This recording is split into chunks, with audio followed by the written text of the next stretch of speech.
মৰমৰ ছাত্ৰ-ছাত্ৰীসকল, তোমালোকৰ যিটো কম্পাৰ্টমেণ্টেল পৰীক্ষা, এই পৰীক্ষাৰ নটিফিকেশ্যন ইতিমধ্যে আহি গৈছে।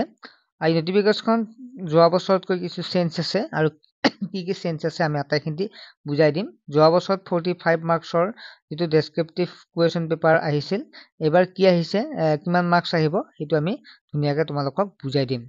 ছাত্ৰ-ছাত্ৰীসকল, তোমালোকে গমে পাইছা মেক্সিমাম 3খন ছাবজেক্টৰ পৰীক্ষা দিব পাৰি, য'ত মানে সৰ্বাধিক 3টা ছাবজেক্ট দিব পাৰি, য'ত তোমালোকে 170তকৈ ওপৰত পাব লাগিব।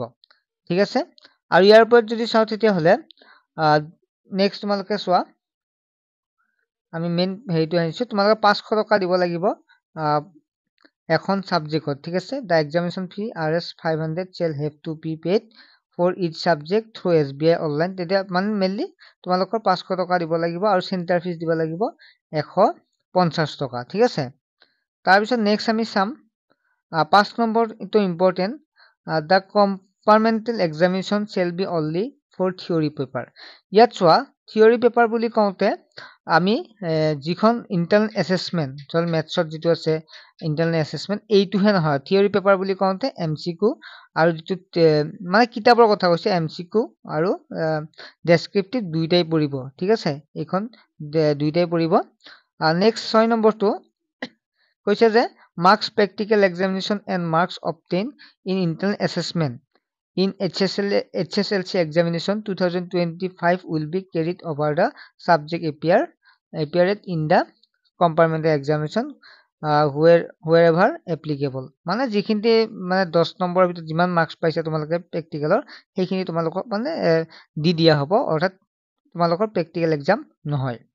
নেক্সট 7 নম্বৰ প্ৰশ্নটো চোৱা, there will be provision of OMR answer sheet for the objective question of core subject as in the main HSLC examination 2025, the candidates of this core subject will have to pass separately in OMR sheet and descriptive part of question in the compartmental examination। ইয়াত মানে তোমালোক কৈছে যে যিকেইটা subject আছে তোমালোকে সেপাৰেটলি কি কৰিব লাগিব, পাছ কৰিব লাগিব, অৰ্থাৎ তোমালোকৰ OMR sheet আৰু ডেছক্ৰিপটিভ দুইখন পেপাৰে তোমালোকৰ পৰীক্ষা হ'ব আৰু তোমালোকে সেপাৰেটলি দুইখনতে পাছ কৰিব লাগিব। যদি এটাত পাছ কৰা এখনত নকৰা তেতিয়াহ'লে তোমালোকৰ পৰীক্ষা বেয়া হ'ব। বুজি পালা তোমালোকে? কিন্তু যোৱাবাৰ তেনেকুৱা আছিল যে যোৱাবাৰ ডাইৰেক্ট আছিল যে 45 মাৰ্কছৰ ডেছক্ৰিপটিভ পাছ কৰিলে ষ্টুডেণ্টে পাছ কৰা আছিল। গতিকে কিবা নটিফিকেশ্যন আহিলে মই জনাই দিম, কিবা যদি হেৰি হয় ইনফৰমেশ্যন পাওঁ তেতিয়া জনাই দিম।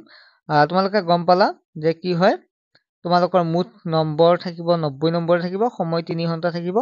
ইয়াত মূল পৰীক্ষাৰ দৰে, যিটো পৰীক্ষা মূল পৰীক্ষাৰ দৰে ইংৰাজী, গণিত, বিজ্ঞান আৰু সমাজ বিজ্ঞান বিষয়ত OMR আৰু ডেছক্ৰিপটিভ দুইটা অংশৰে পৰীক্ষা হ'ব।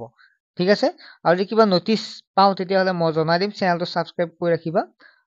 যোৱাবাৰ 45 মাৰ্কছৰে মাত্ৰ পষ্ট পৰীক্ষা হৈছিল, সেয়েহে আমি ভাবিছিলো এইবাৰো 45 আহিব, যেতিয়া নটিচখনত দি দিলে, গতিকে গমে পালা তোমালোকে।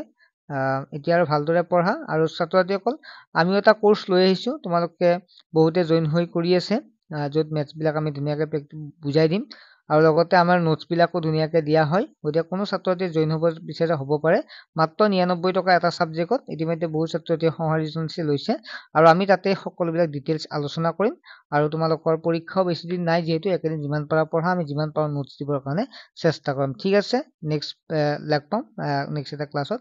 আৰু যিটো হোৱাটছএপ নাম্বাৰ দেখা পাইছে এই নম্বৰটো SMS কৰিলে হ'ল। বাই।